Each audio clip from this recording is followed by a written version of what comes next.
দাগ, মেয়েলি স্মেল, রীতিশার পরনে night dress, চেহারায় অন্যরকম ছাপ, ঘাড়ের দিকে, ঠোঁটের দিকে অস্বাভাবিক দাগ স্পষ্ট। দিলীপ খন্দকার এবং তাহিয়া বেগম এর সাথে বসে আছে ইমন। তাহিয়া বেগম কান্না করে দিবে প্রায়। ইমন বলল, কাকিমা কাকা চিন্তা করবেন না, দিহান আসুক, ওর সাথে আমি কথা বলবো, আশা করছি ভালো কিছুই হবে। তাহিয়া বলল, বাবা ইমন, তোমাকে আমি যতটা ভরসা করি অন্য কাউকে ততটা করি না। দিহানকেও আমি সেই ভরসা করি না যে ভরসা আমি তোমাকে করি। দিহানের বাবার এখন বয়স হয়েছে, একমাত্র ছেলে যখন দেশ ছেড়েছে তখন থেকেই মানুষটা যেন শেষ হয়ে যাচ্ছে। রিটায়ার করার পর থেকেই নানা রকম রোগ বেঁধেছে শরীরে। কতগুলো বছর ধরে ছেলেটা দেশ ছাড়া, ফোনে যোগাযোগ অবধি রাখে না। সেদিন তিন্নিকে ফোন করে শুধু আসার কথাটা জানালো। তাই শুনে তোমার কাকা এত খুশি, সাথে সাথে বলল, দিহানের মা, ইমনকে একবার খবর দাও। দিলীপ বললেন, ইমন, আমি চাই তোমার বন্ধু একটা সুন্দর সুগঠিত জীবন উপভোগ করুক। শুধু দিহান নয়, আমি চাই তুমিও এবার সংসারমুখী হও। আমি চাই মরার আগে তোমাদের দুজনের সুখের একটা সংসার দেখে যেতে। ইমন হালকা কেশে, কাকা, দিহান আমার বেস্ট ফ্রেন্ড, ওর জন্য আমি সর্বোচ্চ ভালোটাই চেষ্টা করব। তবে হ্যাঁ, আশা করি দিহান যদি পজিটিভ সিদ্ধান্তে আসে, আপনারা কোনোভাবে আর কোনো কিছু নিয়ে আপত্তি করবেন না। ইমনের কথার অর্থ দিলীপ বুঝতে না পারলেও তানিয়া ঠিক বুঝতে পারল। সাথে সাথেই বলে ফেলল, আমাদের কোনো আপত্তি থাকবে না। কত বড় ভুল করেছি আমরা, তা এখন হাড়ে হাড়ে টের পাচ্ছি। আর কোনো ভুল করব না। তোমার কাকাও আর কোনো আপত্তি করবে না আশা করি। নাইমার চেয়ে কানামা অনেক ভালো। আমরা শুধু চাই ছেলেটা বউ বাচ্চা নিয়ে সংসার করুক, এই ফাঁকা বাড়িটা খুশিতে হই হট্টগোলে ভরে উঠুক। ইমন মৃদু হাসল। তিন্নি কোথায়? কলেজে বাবা। ও কোন কলেজে পড়ছে? তাহিয়া কলেজের নাম বলতে ইমন ভাবল, মুস্কানকেও তো কলেজে ভর্তি করাতে হবে। তিন্নির সাথে একই কলেজে ভর্তি করানো হলেই ভালোই হবে। যেহেতু গার্লস কলেজ, কোনো চিন্তা নেই। ইয়ানা বয়েজ কলেজে পড়ে, তাই ইমন তিন্নি যে কলেজে পড়ে সেখানে ভর্তি করানোর সিদ্ধান্ত নিয়ে ফেলল। তাহিয়া বলল, তা বাবা, তুমি দিহানেরটা ভাবার পাশাপাশি নিজেরটা ভাবলেও তো পারো। নাকি আমি আর তোমার কাকা মিলে মেয়ে দেখবো? ইমন হকচকিয়ে গেল। মেয়ে দেখতে হবে না কাকি, বরং আপনাদের সামনেই আমার মুগ্ধময়ীকে একদিন হাজির করব। কি হলো? দেখো বাবা, অতীতটা সবার ভালো হয় না। তাই বলে অতীতকে ঘিরে সারা জীবন বেঁচে থাকার সিদ্ধান্ত নেওয়াটাও বোকামি। দিহান আর তুমি আমার কাছে আলাদা নয়। দিহান যেমন আমার সন্তান, তুমিও আমার আরেক সন্তান। তাই আমি শুধু দিহানের কথা ভাববো আর তোমারটা ভাববো না, এটা হতে পারে না। ইনশাল্লাহ কাকি, আপনার দুই ছেলের থেকে যা যা আশা করছেন সব এবার পাবেন। দিলীপ বলল, তুমি কি গল্পই করবে নাকি ছেলেকে খেতে দিবে? এতদিন পর ছেলেটা বাড়িতে এসেছে, কত রকমের রান্না করেছো, সেই ভোরে উঠে খেতে দাও, আমারও খিদে পেয়েছে ভীষণ। তাহিয়া হাসতে হাসতে উঠে দাঁড়ালো। খেতে তো দিবই। আমি জানি তো আমার এই ছেলেটা সকালে না খেয়েই বেরিয়েছে। সেই ছোটবেলার অভ্যেস কি ভুলতে পারে? যখনই এবারে আসার জন্য খবর পাঠাতাম, দেখতাম সকাল সকাল এসে পড়েছে। আসবে নাই বা কেন? আমাদের যে যোগসূত্র রয়েছে, আত্মিক যোগসূত্র। ইমন মৃদু হাসলো। কাঁদতে কাঁদতে হেঁচকি উঠে গেছে মুস্কানের। দাদি বলল, তুই যদি এভাবে কাঁদিস সবটা কিভাবে শুনবি? সবটা শুনে তারপর যত কাঁদার কাঁদিস, আমি নিষেধ করব না। এমন হতে পারে সবটা শুনে তুই নিজেই ইমনকে আপন করে নেওয়ার জন্য মরিয়া হয়ে যাবি। সেদিন ওই ঘটনার পর ইমন বেশ বড়সড় ঝটকা খায়। সেই সাথে ওর মনের ভিতর সন্দেহ তৈরি হয় রীতিশাকে নিয়ে। নিজের উপর সম্পূর্ণ বিশ্বাস ছিল ওর যে রীতিশা সম্পূর্ণ মিথ্যে একটা দোষ চাপাচ্ছে। হতে পারে এটা ইমনকে বিয়ে করার জন্য ওর কোনো চাল, বা হতে পারে অন্য কোনো রহস্য। সবাই মিলে সকালে নাস্তা করতে বসেছি, রীতিশাও ছিল। খাবার মাঝপথে হঠাৎ রীতিশা উঠে দৌড়ে বেসিনে চলে যায়। বমি হয় অনেক, আর এটা যে স্বাভাবিক ছিল না তা অন্তত আমি হাড়ে হাড়ে টের পাই। বুড়ো কুচকে জিজ্ঞেস করি, কি গো মেয়ে, সব ঠিকঠাক তো? রীতিশা লজ্জা পেয়ে সেখান থেকে চলে যায়। যাওয়ার আগে ইমনের দিকে কেমন যেন এক চাহনিতে তাকায়। ইমন সেদিকে গুরুত্ব না দিয়ে নিজের মতো খেয়ে চলে যায়। সাজিয়া মুচকি হাসে। বৌমা, হাসছো কেন এভাবে? মা, আপনার নাতি তো এমন ভান ধরে যে ভাজা মাছটা উল্টে খেতে জানে না, অথচ আমার বোনজিকে অনেক আগেই সে নিজের করে নিয়েছে। সবাই জানাজানি হওয়ার আগে বিয়েটা পড়িয়ে দিলেই ভালো হবে, নয়তো আপনার নাতির গায়ে কালি পড়বে। মা, তাড়াতাড়ি বিয়ের বন্দোবস্ত করুন। আপনার ছেলেকে আমি এক্ষুনি গিয়ে সবটা বলছি। সাজিয়ার কথা শুনে আমার মাথায় আকাশ ভেঙে পড়ে। আমি নিজের কানকে বিশ্বাস করতে পারছিলাম না। এক ধমক দিয়ে বলি, বৌমা, মুখ সামলে কথা বলো। মুখ সামলা কথা মানে? মেয়েদের শরীর দেখলে তো আপনার নাতির হুঁশ থাকে না। বাড়াবাড়ি না করে বিয়ের বন্দোবস্ত করুন, নয়তো ফল ভালো হবে না। মিডিয়ার কানে এসব কথা গেলে ভাবতে পারছেন কি হবে? রীতিশা কিন্তু হেরে যাওয়া মেয়ের নয়। ওর অধিকার ওকে না দিলে, ওর বাচ্চার দায়িত্ব না নিলে ধ্বংসলীলা শুরু করবে, এই বলে দিলাম। বাড়িতে শুরু হয়ে গেল বড়সড় ঝামেলা। ইমন খেপে গিয়ে রীতিশার গালে কষে কয়েক থাপ্পড় দিতে সাজিয়া তেলে বেগুনে জ্বলে উঠে থ্রেট দেওয়া শুরু করে। মিডিয়ার লোকের কাছে সব প্রকাশ করবে যদি ইমন রীতিশাকে বিয়ে না করে। তা শুনে একরা ঘাবড়ে গেলেও ইমন শক্ত থাকে। একরা ইমনকে হাত জোর করে বলে, বাবা, বিয়েটা মেনে নে, তোর সন্তানের জন্য হলে মেনে নে। নিজের বংশধরকে অন্তত আমি অস্বীকার করতে পারবো না। ব্যাস বাবা, ব্যাস। আর একটা কথাও না। বিয়ে করতে তো আমি রাজি হয়েই গিয়েছিলাম। এই বিয়েটা আমি করেও নিতাম, কিন্তু এইসব নাটকের কি প্রয়োজন পড়লো তা তো আমাকে জানতেই হবে। আর রীতিশাকে বিয়ে, মাই ফুড। এইরকম একজন ক্যারেক্টারলেস মেয়েকে অন্তত আমি বিয়ে করব না।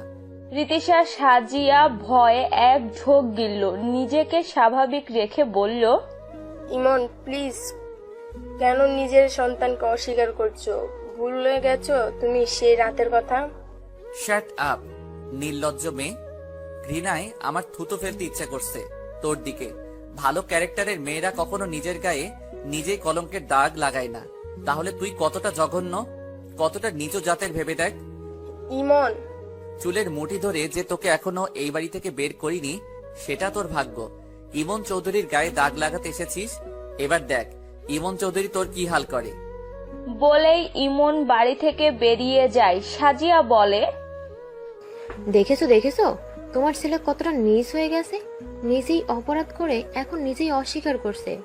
একরা সাজিয়ার গালে কষিয়ে এক থাপ্পড় বসিয়ে দেয়। সাজিয়া গিয়ে পড়ে রীতিশার কাঁধে। আমার ছেলে অপরাধ করেছে। তোমার বোনের মেয়ে কি কচি খুকি, অবশ্য শিশু, সে কিছু বোঝে না। মনে রেখো, ইমন পুরুষ মানুষ। ওর গায়ে এসব নোংরামের আঙুল তুললে আজকাল বাদে মানুষেরা ভুলে যাবে। আর যেহেতু ইমন চৌধুরী, সেহেতু এমন রেকর্ড থাকলেও পাবলিক কিছু যায় আসবে না। কত মেয়ের বাবা লাইন দিয়ে রাখবে ইমনের কাছে তাদের মেয়ে দেওয়ার জন্য। কত মেয়ে আমার কাছে এসে চোখের পানি ফেলেছে আমার পুত্রবধূ হওয়ার জন্য। আশা করি সব খবরই তুমি পেয়েছো।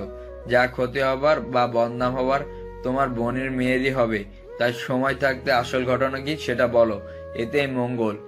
রীতিশা সাজিয়া দুজনই ভয়ার্ত চোখে একদিকে চাইতেই একরা ঘৃণায় মুখ ফিরিয়ে নিয়ে চলে গেল। সবারই ইমনের উপর বিশ্বাস ছিল, তাই সবাই অপেক্ষা করতে লাগলো সঠিক সময়ের। এদিকে রীতিশাও পাগল হয়ে গেল ইমনের সন্তান তার গর্ভে, এটা প্রমাণ করার জন্য। আমার মনে প্রশ্ন ঘুরতে থাকলো, হঠাৎ রীতিশা এমন কথা বলছে কেন? ইমন তো বিয়েতে রাজি হয়েছিল। সভ্যভাবে থাকলেই বিয়েটা সহজেই করতে পারতো। তাহলে এই রকম পদক্ষেপ নেওয়ার পেছনে রহস্যটা কি? বাচ্চা যে পেটে আছে এটা সত্যি, তাহলে বাচ্চাটা কার? অন্য কারো পাপের বোঝা ইমনের উপর চাপাচ্ছে না তো? পরের দিন ড্রয়িং রুমে সবাইকে হাজির করলো ইমন। সাজিয়া রীতিশা এক পাশে দাঁড়িয়ে আছে। বাড়ির ছেলে মেয়েদের ইমন নিচে আসতে বারণ করায় কেউ নিচে আসেনি। নিচে শুধু কাজের লোক, একরা, আমার ছোট ছেলে এনামুল, সাজিয়া আর আমি। ল্যাপটপ চালু করতেই কিছু দৃশ্য চোখে ভেসে এলো। জান, তোমার সন্তান আমার গর্বে। তুমি কেন ভয় পাচ্ছ? আমি তোমাকে ভালোবাসি। শুধু কয়েকটা মাস ওয়েট করো, বিয়েটা হবে। আর আমি জাস্ট কয়েকটা মাসই থাকবো ইমন চৌধুরী বউ হয়ে। চৌধুরী ইন্ডাস্ট্রির অর্ধেক মালিকানা ইমন চৌধুরী, জাস্ট সেটা আমার ছোট ভাই ইভানের করে দিব যেভাবেই হোক। তারপর আবার আমাদের গন্তব্যস্থলে পাড়ি জমাবো। জানোই তো জান, আমার নিজের কোনো ভাই নেই। আমরা 2 বোন ইভানকে নিজের ভাইয়ের মতো ভালোবাসি, কিন্তু খালামণির বর শুধু ইমন ইমন করে ইভানের দিকে তার কোনো খেয়ালই নেই। বুকের উপর মাথা রেখে কথাগুলো বলছিল রীতিশা। ছেলেটা রীতিশার ঘাড়ে মুখ ডুবিয়ে ধীর গলায় বলল, নিজের জিনিসকে অন্য কারো ঘরে দেখাতে খুবই যন্ত্রণা, শোনা বোঝো না? সাজিয়া সহ রীতিশা ভয়ে কাচু কুকড়িয়ে গেল। রীতিশা চিৎকার করে বলল, এসব মিথ্যা, এগুলো বানোয়াট। একটা ঘৃণায় মাথা নিচু করে ফেললো। আমি ভিডিওটার বলা সব কথা শুনলাম। জান, নো টেনশন জান, তোমার ভালোবাসার গভীর ছোঁয়াগুলো আমার শরীরে এঁকে দাও তো। আমিও অনেকদিন পর তোমায় ফিল করি। একসাথে একটা কালেমাও হয়ে যাক।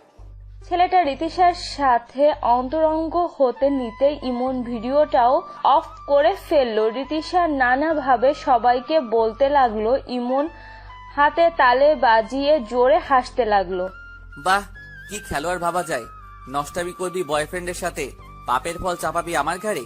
কি ভেবেছিস ইমন চৌধুরী এতটাই বোকা?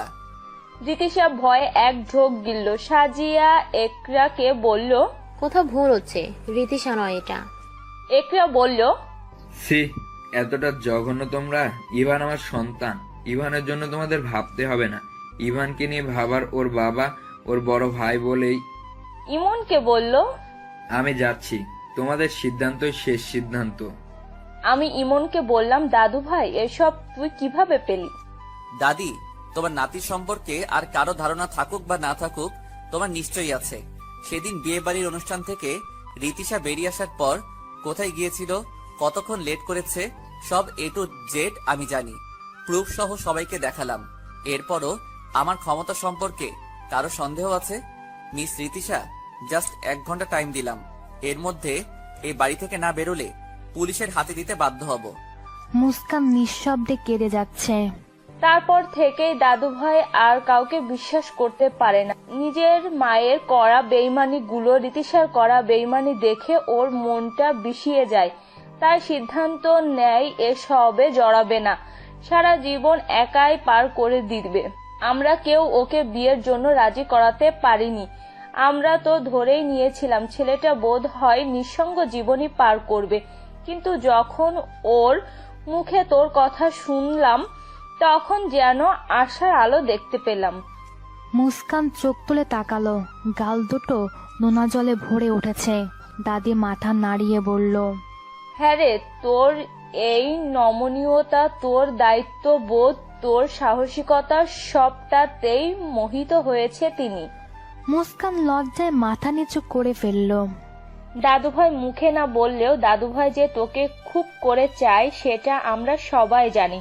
তোকে সারা জীবনের সাথী করতে চাই, কিন্তু কাল কি থেকে কি হয়ে গেল কিছুই বুঝলাম না।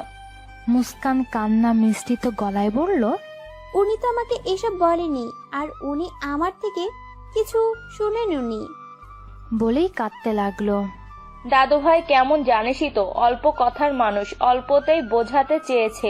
তা তুই কি বলিস, দাদু ভাইয়ের অর্ধাঙ্গিনী হবি তো? বলেই মুস্কানের মুখের দিকে চেয়ে মুচকে হাসলো। মুস্কান লজ্জায় উঠে পড়ল। চলে যেতে নিয়েও ফিরে চেয়ে বলল, ও দাদি, ওনার মতো কি পাল্টে গেছে? তোর কর্তার মতো পাল্টেছে নাকি তুই জিজ্ঞাস কর না ছুরি। আমি তো মরেই যাব লজ্জায়। আহা গো, লজ্জা লজ্জা পাইয়া লাভ নাই। যত তাড়াতাড়ি পারো নিজের কর্তাকে নিজের দখলে নিয়ে নাও, নয়তো রীতিশার মতো আরো বিষধারী মায়ারা ভাগ বসাইতে আসবো। হাজার হলেও নাতি আমার লাখে একটাই। মুস্কান আটকে উঠল। কি রে, দাদিদের দিয়ে আসলি যে? মুস্কান কতটা মন খারাপ করেছে দেখেছিস? সুপ্তি ঘুমিয়েছে। হ্যাঁ, ঘুম পাড়িয়ে আসলাম। তুই আগে বল তো, কি চাস তুই? বাচ্চা মেয়ে, মনটাও বাচ্চা, ওর মুড দেখে আমারই খারাপ লাগছে। এত খারাপ লেগে কাজ নেই, যা গিয়ে ঘুমিয়ে পড়তো, ওকে আমি দেখে নিব। বিয়েটা করে নিলে ভালো হতো ইমন, তুই যে কি বুঝিস না। বিয়ে তো করবই, এত চিন্তা কিসের? একজনের অপেক্ষায় আছি, দেরি যখন একটু হলোই, সে আসলেই না হয় বিয়েটা হবে। উপরওয়ালা হয়তো এটাই চাই, সবই তার ইচ্ছা। জানিস তো, মুস্কান আমাদের জন্য খুব লাকি। তোর জন্য লাকি এটা আমরা সবাই জানি। শুধু আমি না, আরো অনেকের জন্যই। মানে? কিছু না, যা গিয়ে ঘুমিয়ে পড়, অনেক রাত হয়েছে। ইমনকে খাবার গুছিয়ে দিয়ে মুস্কান চুপচাপ বসে রইল। ইমন খাবার মুখে দিয়ে গম্ভীর গলায় বলল, খাবে না? মুস্কান মলিন মুখে নিচু স্বরে বলল, খেয়েছি, আপনি খেয়ে নিন। বলেই মাথা নিচু করে রাখলো। ইমন ভ্রু বাঁকিয়ে মুস্কানের দিকে চেয়ে ভাবল, সাহসের তো সীমা নেই দেখছি। আমার আগে খেয়ে নিয়েছো, মুখ দেখে তো সবটাই বুঝতে পারছি। মিথ্যা বলেছো তো বলেছো, তাও আবার বিশাল সাহসিকতার মিথ্যা। চুপচাপ খেয়ে ইমন উঠে পড়ল। মুস্কান সব গুছিয়ে এক গ্লাস পানি খেয়ে করতেই ইমনের মুখোমুখি হলো। মুস্কান একবার ইমনের দিকে চেয়ে মুখ ফিরিয়ে এদিক সেদিক চেয়ে বলল, কিছু লাগবে? ইমন এক হাতে মুস্কানকে পেঁচিয়ে একদম নিজের কাছে নিয়ে এলো। আচমকাই ইমন এমনটা করে ফেলবে মুস্কান ভাবতেই পারেনি। তার হৃদস্পন্দন 100 গতিতে বেড়ে গেল। এক ঢোক গিলে মিনমিন স্বরে বলল, কি করছেন? ইমন একটু ঝুঁকে মুখের কাছে মুখ নিয়ে গাঢ় দৃষ্টি নিক্ষেপ করলো। সেই দৃষ্টিতে চোখ রাখার সাহস মুস্কানের নেই। চোখ ফিরিয়ে নিল। মিথ্যা কেন বললে? মুস্কান তুতলাতে তুতলাতে বলল, কই না তো। হো তাই? তার মানে আমার আগে খাওয়া হয়ে গেছে, রাইট? বলেই আরেকটু শক্ত করে নিজের সাথে চেপে নিল। মুস্কান ভয়ে মিয়ে গেল কেমন। বুকের ভেতর তার ধক ধক করতে শুরু করেছে। ইমনের এত কাছে আসায় তার সম্পূর্ণ শ্বাস সে অনুভব করতে পারছে। প্রত্যেকটা শ্বাস যেন তার শরীরের রন্ধ্রে রন্ধ্রে পৌঁছে গিয়ে। বড্ড সাহস বেড়েছে তাই না? পেটের ভিতর কি ইঁদুর ছুটছিল যে আমার আগে খেয়ে নিলে? এতগুলো দিন যেটা হয়নি, আজ তাই হয়েছে। এর শাস্তি তো তোমায় পেতেই হবে। বলেই এক হাতে মুস্কানের ঘাড় চেপে ঠোঁট এগিয়ে দিল। মুস্কান ভয়ে সরতে গিয়েও সরতে পারল না। চোখ দুটো বন্ধ করে এক হাতে ইমনের ঠোঁটে বাধা দিয়ে বলল, আমি খাইনি, এমনি বলেছিলাম। ইমন বাঁকা হাসলো। সাথে সাথে মুখটা কঠোর করে নিয়ে বলল, হো তাই? মিথ্যা বলার শাস্তিটা না হয় পরেই দিব, তার আগে আমার সামনে প্লেট ভর্তি খাবার নিয়ে সম্পূর্ণ খাবার শেষ করবে, নয়তো আজ তোমাকে আমি কি করব ভাবতেও পারবে না। মুস্কান ভয়ে এক ঢোক গিলল। ইমন মুস্কানকে ছেড়ে দিয়ে কঠোর দৃষ্টি দিয়ে ইশারা করলো ডাইনিং টেবিলের দিকে। মুস্কান বাধ্য মেয়ের মতো গিয়ে খাবার বেড়ে খেতে শুরু করলো। ইমন সামনের চেয়ার টেনে বসে মুস্কানের খাওয়া দেখতে লাগলো। মুস্কান লজ্জায় অভিমানে খেতে পারছিল না, তবুও ইমনের ভয়ে ভাত মুখে পড়ে পানি দিয়ে গিলল, যা দেখে ইমন বেশ মজা পাচ্ছিল। কয়েকদিন পর রাত 8টা বাজে। সুপ্তি আজ তাড়াতাড়ি ঘুমিয়ে গেছে।